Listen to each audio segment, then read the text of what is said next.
ആതിരപ്പള്ളി വെള്ളച്ചാട്ടം കാണാൻ വന്നപ്പോൾ ഞങ്ങൾ വൈകുന്നേരത്താണ് വന്നത്. മഴ കാരണം നമുക്ക് അങ്ങോട്ട് പോകാൻ പറ്റിയില്ല. യഥാർത്ഥത്തിൽ ഒരു ദിവസം നമുക്ക് അവിടെ സ്പെൻഡ് ചെയ്യാൻ ഉള്ള കാര്യങ്ങളൊക്കെ അവിടെ ഉണ്ട്.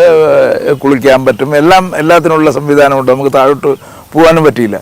അതുകൊണ്ട് ഞങ്ങൾ 55 കിലോമീറ്റർ കാട്ടിലൂടെ ഒരു യാത്രയുണ്ട്. യാത്ര ചെയ്യാമെന്ന് വിചാരിച്ചു. രാത്രിയായിപ്പോയി. കാട്ടിലൂടെ വന്നപ്പോൾ ആനയെയും മയിലിനെയും പോത്തിനെയും ഒക്കെ കാണാൻ കഴിഞ്ഞു. രാത്രി ആയതുകൊണ്ട് അത് റെക്കോർഡ് ചെയ്യാൻ പറ്റിയില്ല. നമ്മൾ കാട്ടിലൂടെ യാത്ര ചെയ്തു. അവിടെയൊന്നും നല്ല അക്കോമഡേഷൻ കിട്ടാത്തതുകൊണ്ട് അവിടുത്തെ ആൾക്കാർ പറഞ്ഞു വാൽപ്പാറ എന്ന് പറയുന്ന സ്ഥലത്ത് വന്നു കഴിഞ്ഞാൽ നല്ല അക്കോമഡേഷൻ കിട്ടും എന്ന് പറഞ്ഞിട്ട് അപ്പോൾ വാൽപ്പാറ എന്ന് പറഞ്ഞാൽ കേരളം തമിഴ്നാട് ബോർഡറായി. അപ്പോൾ നമ്മൾ തമിഴ്നാട്ടിലേക്ക് പ്രവേശിച്ചു. അവിടെ അവിടെയാണ് രാത്രി സ്റ്റേ ചെയ്തത്. അവിടെ ഇറങ്ങി നോക്കിയപ്പോൾ ശരിക്കും തേയിലത്തോട്ടങ്ങളും. അപ്പോൾ ഞങ്ങൾ ഉദ്ദേശിക്കുന്നത് ഈ ഏരിയയിലും കുറച്ച് ഡാമുകളും കാണാൻ പറ്റിയ കുറേ സ്ഥലങ്ങളും ഉണ്ടെന്ന് പറയുന്നു. അതുകൊണ്ട് ഇന്ന് ഞങ്ങൾ ഈ വാൽപ്പാറ എന്ന് പറയുന്ന ഏരിയയിലുള്ള കാഴ്ചകളാണ് ഉൾപ്പെടുത്തിയിരിക്കുന്നത്. ഇവിടെ നിന്ന് നേരെ പാലക്കാട്, തൃശ്ശൂരൊക്കെ പോകാൻ എളുപ്പമാണ്. എല്ലാം അടുത്ത് തന്നെയാണ് കിടക്കുന്നത്. ഏതായാലും വാൽപ്പാറയിലെ വിശേഷങ്ങളാണ് ഞങ്ങൾ ഇപ്പോൾ ഉൾപ്പെടുത്താൻ ഉദ്ദേശിക്കുന്നത്.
വാൽപ്പാറയിൽ വന്നപ്പോൾ ഡാമൊക്കെ കാണാമെന്ന് വിചാരിച്ചാണ് വന്നത്. അപ്പോൾ ഇവിടെ വന്നപ്പോൾ യഥാർത്ഥത്തിൽ മൂന്നാറിൽ പോകുന്നതിനേക്കാൾ അതിമനോഹരമായ കാഴ്ചകളാണ് നമുക്ക് ഇവിടെ കാണാൻ കഴിയുന്നത്. ചാലക്കുടി വഴി ഇങ്ങോട്ട് കയറി വന്നാൽ മതി. കയറി വന്നു കഴിഞ്ഞാൽ ഒരു കാട്ടിലൂടെയുള്ള യാത്രയും അത് കഴിഞ്ഞ് ഇവിടെ വരുമ്പോൾ ഇത്തരത്തിലുള്ള പ്രകൃതി ശരിക്കും അങ്ങ് മാറുകയാണെന്നുള്ളതാണ്. വളരെ സന്തോഷമാണ് ഈ രാവിലെ വന്നിട്ട് ഇതെല്ലാം കാണാൻ കഴിയുന്നു എന്ന് പറയുന്നുണ്ടല്ലോ. നമുക്ക് ഏതായിരുന്നാലും കംപ്ലീറ്റ് ഈ ഏരിയ മൊത്തം എക്സ്പ്ലോർ ചെയ്തിട്ടേ ഞങ്ങൾ പോകുന്നുള്ളൂ എന്നുള്ളതാണ്. ഇത് കാണിച്ചിട്ടേ പോകുന്നുള്ളൂ എന്നുള്ളതാണ്. അപ്പോൾ ഇതൊന്നും ഈ യാത്രാ പരമ്പരയിൽ ഈവൻ എനിക്കും ചെയ്തില്ലായിരുന്നുവെങ്കിൽ ഞാനും ഇതൊന്നും വന്ന് കാണത്തില്ലായിരുന്നല്ലോ. അപ്പോൾ അതിലൂടെ എൻ്റെ പ്രേക്ഷകർക്കും ഇത് കാണാൻ കഴിയുന്നു എന്നറിയുന്നതിൽ സന്തോഷമുണ്ട്.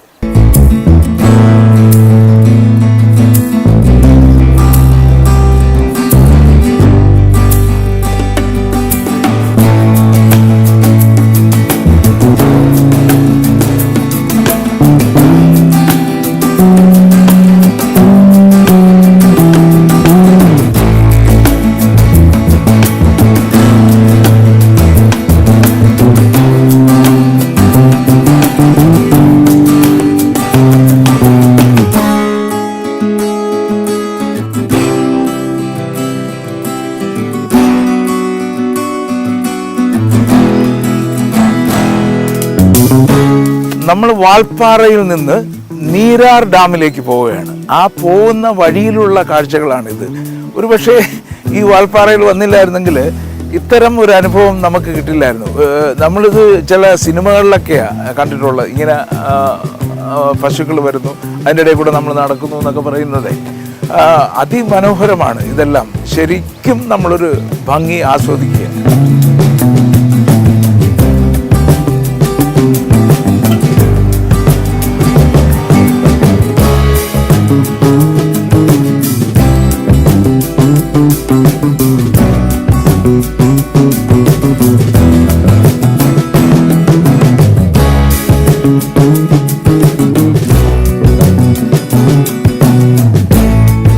വാൾപ്പാറയിൽ നിന്ന് നീരാർ ഡാമിലേക്ക് പോവുകയാണ്. 10 കിലോമീറ്ററാണ് ഇവിടെ നിന്നുള്ളതുണ്ട്. പക്ഷേ യാദൃച്ഛികമായിട്ടാണ് വന്നതെങ്കിലും ഇവിടെ വന്നപ്പോഴത്തേക്ക് ഇതിൻ്റെ മനോഹാരിത കണ്ടപ്പോൾ ഏതായാലും ഇവിടെ ശരിക്കും ടൂറിസ്റ്റ് ഡെസ്റ്റിനേഷൻസ് ഉണ്ടെന്ന് മനസ്സിലാക്കി. ഞാൻ പെട്ടെന്നത് പറയുന്നതിനേക്കാൾ എൻ്റെ സുഹൃത്ത് ഇവിടെ ഉണ്ട്, ഇദ്ദേഹത്തിന് ഈ ഏരിയ നന്നായിട്ട് അറിയാം.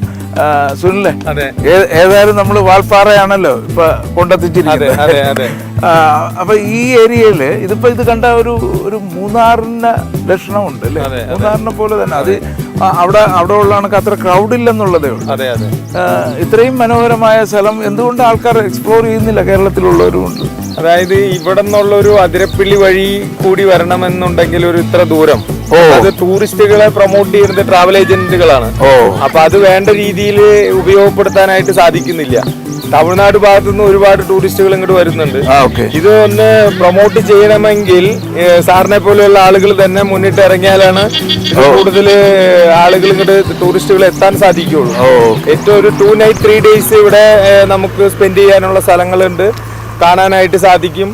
നീരാർ ഡാമുണ്ട്, അതോടൊപ്പം ചിന്നക്കല്ലാറ്, നമ്പർപ്പാറ, ഷോളയാർ ഡാം, ഇത്തരം മനോഹരമായ സ്ഥലങ്ങളാണ് പ്രകൃതി ഭംഗി ആസ്വദിക്കാനായിട്ട്. ധാരാളം ഡാംസ് ഇതിന് നാലുണ്ട്, ഒരുപാടുണ്ട്. നമ്മൾ ഈ ഡാമിന്റെ പേര് പോലും പലതും കേട്ടിട്ടില്ല. ഈ സമാന്തരമായി ഈ മലയ്ക്ക് അടുത്ത് നിൽക്കുന്ന ഈ മൗണ്ടന്റെ അടുത്ത മലയാണ് മൂന്നാർ വരുന്നത്. ഒരു സ്ഥലം വരുന്നത് പറമ്പിക്കുളം ടൈഗർ റിസർവ് ഫോറസ്റ്റ്, ഒരു സ്ഥലം വരുന്നത് പൊള്ളാച്ചി, ഈ മറുഭാഗം വരുന്നത് അതിരപ്പള്ളി ടൂറിസ്റ്റ് പ്ലേസ്. അപ്പൊ നിരവധി സ്ഥലങ്ങൾ ഇവിടെ ഒരു 2 night 3 days വന്ന് അടുത്തടുത്തായിട്ട് കാണാനായിട്ട് സാധിക്കും. അത് ഗംഭീരമായിരിക്കുന്നു കേട്ടോ. പക്ഷേ നമുക്ക് ഈ കാട്ടിലൂടെ ഒരു 55 കിലോമീറ്റർ യാത്രയുണ്ട് അല്ലേ? അതെ, കാട്ടിലൂടെ യാത്രയുണ്ട്. വൈൽഡ് ആനിമൽസിനെ കാണാം. ഈ തേയിലത്തോട്ടങ്ങളെല്ലാം കാണാൻ സാധിക്കും. വൈൽഡ് ആനിമൽസിനെ എല്ലാം കാണാനായിട്ട്. നമ്മൾ ഇന്നലെ രാത്രിയായി പോയി കാട്ടിൽ കൂടെ വന്നതുകൊണ്ട്. അപ്പൊ ഇന്ന് ഏതെങ്കിലും കാടിനകത്തൂടെ നമ്മള് കാടിനകത്ത് കൂടി പോകും. അപ്പൊ നമ്പർ പാറയിലേക്ക് പോണ സമയത്ത് വൈൽഡ് ആനിമൽസിനെ കാണാനായിട്ട് സാധിക്കും. കാടാണ്. അപ്പൊ നമുക്ക് ഇവിടെ വരുമ്പോ നമ്മൾ ആരും എക്സ്പ്ലോർ ചെയ്തിട്ടില്ലാത്ത തന്നെ കുറെ പറഞ്ഞു പോലും കേട്ടില്ലാത്ത ഒരുപാട് സ്ഥലങ്ങളുണ്ടെന്നുള്ളതാണ്. നമ്മൾക്ക് കേരളത്തിൽ വരുമ്പോൾ നമുക്ക് ടൂറിസ്റ്റ് ആയിട്ട് പോയി സന്തോഷിക്കാൻ പറ്റുന്ന ഒരുപാട് സ്ഥലങ്ങളുണ്ട്. മൂന്നാർ മാത്രമല്ല, മൂന്നാറിന് സിമിലർ ആയിട്ടുള്ള ഒരുപാട് സ്ഥലങ്ങളുണ്ട്. എവിടെയാണോ നമുക്ക് ആൾക്കാർ ഓവറായി വരുന്നു എന്ന് തോന്നുന്ന സ്ഥലത്താണെങ്കിൽ അതേ സിമിലർ ആയിട്ടുള്ള കാര്യങ്ങൾ നമുക്ക് ഇതിപ്പോ കണ്ട മൂന്നാർ തന്നെയാണല്ലോ, സെയിം തന്നെ. അപ്പൊ ഇതുപോലത്തെ പല പല സ്ഥലങ്ങളുണ്ടല്ലേ? ഇപ്പൊ വലിയ ചൂടുമില്ല. ഏറ്റവും മനോഹരമായ തേയിലത്തോട്ടങ്ങളാണ്. ഏറ്റവും മനോഹരമായ തേയിലത്തോട്ടങ്ങൾ. ഏതായാലും നമ്മൾ ഇവിടം കൊണ്ട് നിർത്തുന്നില്ല, അങ്ങോട്ട് പൊയ്ക്കൊണ്ടിരിക്കുകയാണ്. പോകുന്ന വഴിയിലുള്ള കാഴ്ചകൾ നമുക്ക് കാണാം.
വാൽപ്പാറയിൽ നിന്ന് നീരാർ ഡാം കാണാനായിട്ടാണ് വന്നത്. വരുന്ന വഴിയിലുള്ള ഈ തേയിലത്തോട്ടങ്ങളെല്ലാം കണ്ട് വന്നപ്പോൾ ഒരു കാട്ടിനകത്തേക്ക് കയറണം. Anamalai tiger reserve. അപ്പോൾ ഇവിടെ ടൈഗേഴ്സ് ഉള്ള ഏരിയയാണ്, അവർ സൂക്ഷിച്ച് പോകണമെന്നൊക്കെ പറഞ്ഞിരിക്കുകയാണ്. അപ്പോൾ ഇവിടെ വന്നപ്പോൾ ഇവിടെ നിന്ന് 1 കിലോമീറ്ററാണ് നീരാർ ഡാമിലേക്ക് എത്താനുള്ളത്. അപ്പോൾ ഈ ടൈഗർ റിസർവിനകത്ത് കയറുന്നതിന് നമ്മൾ പേയ്മെൻറ്റ് കൊടുക്കണം. അവിടെ ഒരു ചെക്ക് പോസ്റ്റൊക്കെ ഉണ്ട്. പ്ലാസ്റ്റിക് ഐറ്റം ഒന്നും അകത്തോട്ട് കൊണ്ടുവരാൻ പാടില്ല. എന്നിട്ട് അവർ പറഞ്ഞു 1 കുപ്പി വെള്ളം വേണമെങ്കിൽ കൊണ്ടുപോയിക്കൊള്ളാം എന്നൊക്കെ പറഞ്ഞിട്ട് അവിടെ ഒരു ചെക്ക് പോയിൻ്റൊക്കെ ഉണ്ട്. 50 രൂപയാണ് പെർ ഹെഡിന് അവർ ചാർജ് ചെയ്യുന്നത്. 10 വയസ്സിന് മുകളിലുള്ള കുട്ടികൾക്ക് വരെ 50 രൂപ കൊടുക്കണമെന്നുള്ള പ്രത്യേകിച്ച് എഴുതി വെച്ചിരിക്കുന്നുണ്ട്. അപ്പോൾ അത് കൊടുത്തു കഴിഞ്ഞാൽ നമുക്ക് ഈ ഡാമും അവിടെ ഒരു വാട്ടർഫോളും ഉണ്ട്. ഇത് രണ്ടും എല്ലാം കാണാനുള്ള ഒറ്റ തുകയാണ്. മാത്രമല്ല ഈ കാട്ടിനകത്തൂടെ പോകുമ്പോൾ നമുക്ക് അനിമൽസിനെയൊക്കെ കാണാൻ കഴിയും. കുറച്ചുകൂടെ ഉള്ളിലോട്ട് പോയി കഴിഞ്ഞാൽ കുറച്ച് റിസ്ക്കാണ്, പുറത്തൊക്കെ ഇറങ്ങി നിൽക്കാനെന്ന് അവർ പറഞ്ഞു. കാറിൽ നിന്ന് പുറത്തിറങ്ങാതിരിക്കുന്നതാണ് നല്ലതെന്ന് പറഞ്ഞു. എന്നിട്ട് നമ്മൾ ഇത് കാറിലിരുന്നിട്ട് പോയി കഴിഞ്ഞാൽ ആനകളുണ്ടാവും. നമുക്ക് ആ ഡാമും കണ്ട് വാട്ടർഫോളും കണ്ടിട്ട് വരാം.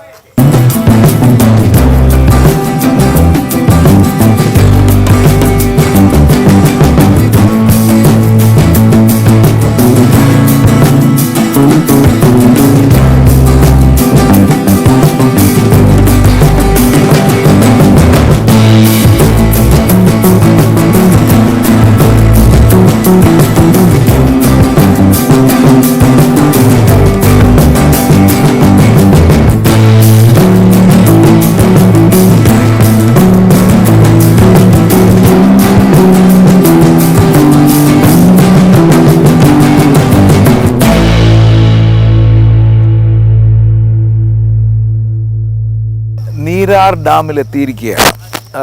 നമുക്ക് കാണാൻ പറ്റുന്ന ഒരു പ്രത്യേകത എന്ന് പറഞ്ഞു കഴിഞ്ഞാൽ, നമ്മൾ ഇംഗ്ലീഷുകാരെല്ലാം ഈ ഹോളിഡേക്ക് പോകുമ്പോഴേ അവർ സീസൈഡിലും പോവും, ഇതുപോലെയുള്ള ഡാമുകൾ, ഹിൽ സ്റ്റേഷൻസ് എല്ലാത്തിലും പോവും കേട്ടോ. പലർക്കും പല അഭിരുചിയാണെങ്കിലും പക്ഷേ ഇത്തരത്തിലുള്ള കാഴ്ചകൾ കൂടി കാണുമ്പോഴാണ് നമുക്ക് ഒരു ഹോളിഡേയുടെ ഒരു പൂർണ്ണത വരുന്നതെന്നാണ് എനിക്ക് തോന്നുന്നത്. ഇവിടെ ഇപ്പോൾ നോക്കിക്കഴിഞ്ഞാൽ ധാരാളം ആൾക്കാർ വന്നിട്ടുണ്ട്. എൻ്റെ അറിവ് ഇല്ലായ്മ കൊണ്ടാണോ എന്നറിയത്തില്ല, പക്ഷേ എനിക്ക് നീരാർ ഡാമൊന്നും എനിക്ക് നേരത്തെ ഞാൻ കേട്ടിട്ടില്ല. ഞാൻ ഇവിടെ യാദൃച്ഛികമായിട്ട് വന്നതുകൊണ്ടാണ് ഇങ്ങനെയുള്ള ഡാമുകൾ, ഇവിടെയൊക്കെ ധാരാളം ഡാമുകൾ ഉണ്ടെന്നുള്ളതാണ്. നമ്മൾ സാധാരണ എല്ലാവരും കേൾക്കുന്ന ഒരു ഡാമാണ് മുല്ലപ്പെരിയാർ ഡാം എന്നുള്ളത്. അല്ലാതെ എത്രത്തോളം ഡാമുകളുണ്ട് എന്നുള്ളത് നമുക്ക് ഈ ഉൾപ്രദേശത്തേക്ക് വരുമ്പോഴാണ് നമുക്ക് മനസ്സിലാവുന്നത്.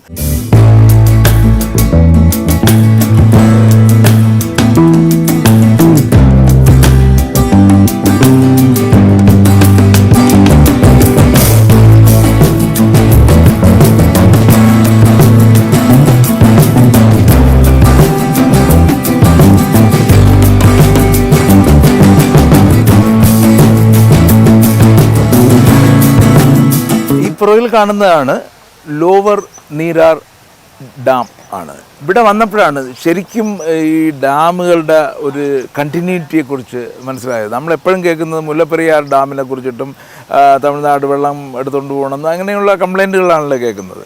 ഈ ലോവർ നീരാർ ഡാമിൽ നിന്ന് 4 മാസം ഇത് തുറന്നു വിടണം. തുറന്നു വിട്ട് ഈ വെള്ളം നമുക്ക് ഇടമലയാർ ഡാമിലേക്ക് എത്തിക്കുക. അപ്പോൾ അത് ഒക്ടോബർ മാസം മുതൽ ഫെബ്രുവരി മാസം വരെ ഇത് കേരളത്തിലേക്കാണ് തുറന്നു വിടാനുള്ളത്. ഈ ഡാം ഇപ്പോൾ മാനേജ് ചെയ്യുന്നത് കേരള ഗവൺമെൻറ്റും തമിഴ്നാട് ഗവൺമെൻറ്റും ചേർന്നാണ്. അപ്പോൾ ഈ ഡാമുകളുടെ കാര്യം പറയുമ്പോൾ നമ്മളെപ്പോഴും മുല്ലപ്പെരിയാറാണ് പറയുന്നത്. അങ്ങനെ പ്രശ്നം ഇങ്ങനെ പ്രശ്നം. ഈ ഡാമുകളെല്ലാം ഒരു കണക്ടിവിറ്റി ഉണ്ട്. അതിന് ഇതിൻ്റെ അപ്പർ നീരാർ ഡാം എന്ന് പറയുന്നത് അവിടെ നിന്ന് വരുന്ന വെള്ളമാണ് ഇവിടെ സ്റ്റോർ ചെയ്യുന്നത്. അവിടെ നിന്ന് സ്റ്റോർ ചെയ്യുന്നതാണ് ഇവിടെ വന്നിട്ട് പോകുന്നത്. ഇവിടെ നിന്നാണ് ഇടമലയാറി പോകുന്നത്. അങ്ങനെ ഇത് പഠിക്കുകയാണെങ്കിൽ ഈ ഡാമുകളുടെ കണ്ടിന്യൂവേഷൻ തന്നെ നമുക്ക് ഒരു എപ്പിസോഡ് ചെയ്യേണ്ടി വരും. കാരണം അത് മനസ്സിലാക്കുകയാണെങ്കിൽ. പിന്നെ ഇതിൻ്റെ കുറേ രാഷ്ട്രീയ ഇൻഫ്ലുവൻസ് കാര്യങ്ങളൊക്കെ ഉള്ളത് കൊണ്ട് നമ്മൾ അതിലേക്കൊന്നും പോകുന്നില്ല. ഏതായാലും ഇതാണ് ഇതിൻ്റെ നിയമം എന്ന് പറയുന്നത്. ഇതെല്ലാം ഈ ഡാമെല്ലാം ഉണ്ടായിരിക്കുന്നത് യഥാർത്ഥത്തിൽ കുറച്ച് റീസെൻ്റായിട്ടാണ്, ബ്രിട്ടീഷുകാരുടെ കാലത്തൊന്നുമല്ല, നമ്മൾ ഇന്ത്യക്ക് സ്വാതന്ത്ര്യം കിട്ടിയതിന് ശേഷമുള്ള ഡാമുകൾ തന്നെയാണിത്.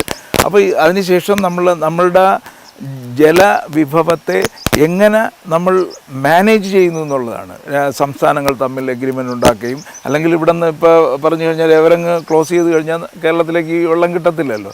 അപ്പോൾ അങ്ങോട്ടും ഇങ്ങോട്ടും ഈ വെള്ളത്തിൻ്റെ ഫ്ലോ സഹകരിച്ചെങ്കിൽ മാത്രമേ ഇന്ത്യ മൊത്തം ഉള്ള ഈ കൃഷിയെല്ലാം ഡെവലപ്പ് ചെയ്യാൻ കഴിയത്തുള്ളൂ.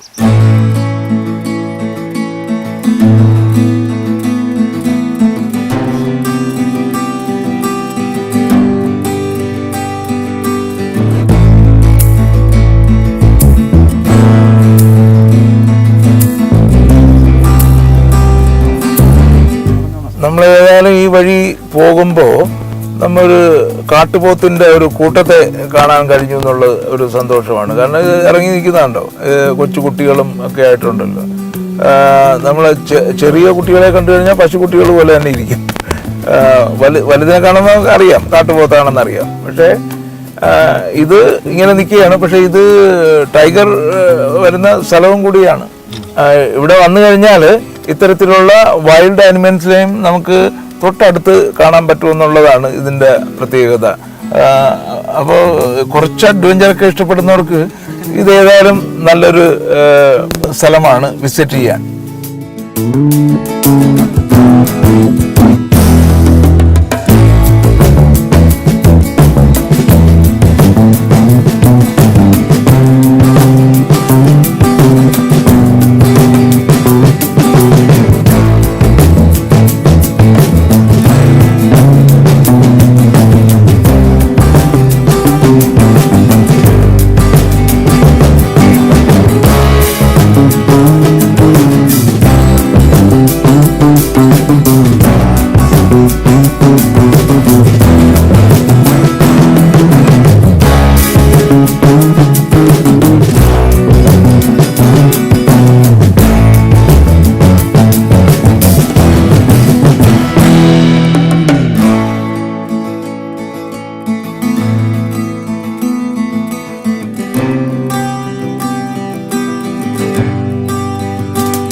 നീരാർ ഡാമിൽ നിന്ന് മുകളിലേക്ക് 8 കിലോമീറ്റർ നമ്മൾ മുകളിലേക്ക് വന്നപ്പോൾ നമ്മളിവിടെ ചിന്നക്കല്ലാർ ഡാമിലാണ് എത്തിയിരിക്കുന്നത്. ഇതാണ് ഏറ്റവും ടോപ്പിലുള്ള ഡാം. ഇവിടെ നിന്ന് താഴോട്ടാണ്. ഇവിടെ നിന്ന് ഈ ഡാം തുറന്നു വിടുമ്പോഴാണ് നീരാർ ഡാമിലെത്തുന്നത്. അത് തുറന്നു വിടുമ്പോഴാണ് നമ്മൾ ഇടമലയാർ ഡാമിലേക്ക് എത്തുന്നത്. അതിന് അങ്ങോട്ടും വീണ്ടും വീണ്ടും ഇങ്ങനെ കണ്ടിന്യൂവേഷൻ ഉണ്ട്. ഇതൊരു ചെയിൻ പോലെ കിടക്കുകയാണ്. ഇവിടെ വന്നപ്പോൾ ഇപ്പോൾ നമുക്കിവിടെ ഈ ചെറിയ തോടുകളൊക്കെ ഉണ്ടല്ലോ. പക്ഷേ ഇത് ആൾക്കാർ ഇവിടെ വന്നപ്പോൾ പറഞ്ഞത് നമ്മൾ കുപ്പിയിൽ നിറച്ചാൽ കുടിക്കാൻ പറ്റുന്നതാണ്. ഇവിടെ നിന്നാണ് ഇത് തുടങ്ങുന്നത്. അത്രയും നല്ല പ്യൂറസ്റ്റ് ആയിട്ടുള്ള വെള്ളം ആണ് ഇവിടെ കിട്ടുന്നത്. മാത്രമല്ല മറ്റ് ഇത്തരം സ്ഥലങ്ങളിൽ പോകുമ്പോൾ എപ്പോഴും കുറച്ച് ആൾക്കാരുടെ ബഹളവും ഇതൊക്കെ നമുക്ക് അനുഭവപ്പെടാറുണ്ട്. പക്ഷേ ഇവിടെ വന്നപ്പോഴത്തേക്ക് വളരെ ജെനുവിനായിട്ട് വളരെ കുറച്ച് ആൾക്കാർ മാത്രമുണ്ട്. ശരിക്കും പ്രകൃതി നേച്ചറിനോട് ചേർന്ന് കുറച്ച് സമയം സ്പെൻഡ് ചെയ്യണമെങ്കിൽ ഈ ഇടമലയാർ ഡാമിൻ്റെ ഏരിയ വളരെ നല്ലതാണ്. മാത്രമല്ല ഇതിൻ്റെ യാത്ര അതിലേറെ മനോഹരമാണ്. വന്യമൃഗങ്ങളെയും കണ്ടുകൊണ്ടുള്ള ഒരു യാത്ര കൂടിയാണ്.